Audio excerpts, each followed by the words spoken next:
ቤተሰብ እንዴት ናችሁ? ሰዎች አዋቂ ናቸውና ከዛ ከማወቅ ባህሪያቸው የተነሳ ሐሳቦችን ያነሳሉ፣ ይጥላሉ፣ ይመራመራሉ። የሐሳባቸው ሲያድግ አስተሳሰብ ይሆናል። አስተሳሰቡ ሲያድግ ደግሞ በመጽሐፍ መልክ ይገለጣል። መጽሐፍ አድርገው ያወጡታል። ከዛ ያ መጽሐፍ እየተነበበ ብዙ ሰዎች ሲያነቡትና ተቀባይነት ሲያገኝ ደግሞ ምን ይሆናል? ርዕዮተ ዓለም ወደ መሆን ይሄዳል ማለት ነው። ብዙ ተከታይ ሲያፈራ ርዕዮተ ዓለም ሆኖ ይገለጣል። ለምሳሌ እነ ማርክሲዝምን፣ ሌኒኒዝም፣ ሶሻሊዝምን፣ ካፒታሊዝምን ማንሳት እንችላለን።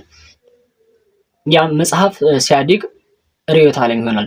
ርዕዮተ ዓለም ደግሞ በጣም ሲያድግና ሲገነባ ምን ይሆናል? ዓለምን መግዛት ይጀምራል። ይህም እንግዲህ ጥሩ አስተሳሰብ ከሆነ የሐሳብ መጀመሪያውን የተነሳበት ጥሩ አስተሳሰብ ከሆነ ጥሩ ሐሳብ ከሆነ ምን ይሆናል ማለት ነው? ዓለምን የሚቀይር ይሆናል። መጥፎ ከሆነ ደግሞ ዓለምን ወደ ነውጥም ሆነ ወደ ተለያየ አስከፊ ነገሮች ወደ ጦርነት ይከታታል።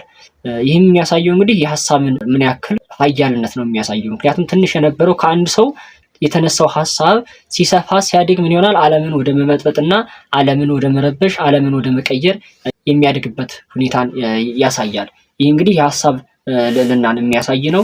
እናንተ በዚህ ጉዳይ ላይ ምን ትላላችሁ? አንድ ሐሳብ ሲያድግ ዓለምን የመቀየር ሁኔታ የለውም፣ ዓለምን አይቀየርም ብላችሁ ታስባላችሁ ወይስ ደግሞ እንዴት ነው ሐሳባችሁ? ምን ትላላችሁ በዚህ ጉዳይ ላይ ሐሳብ ብትሰጡ?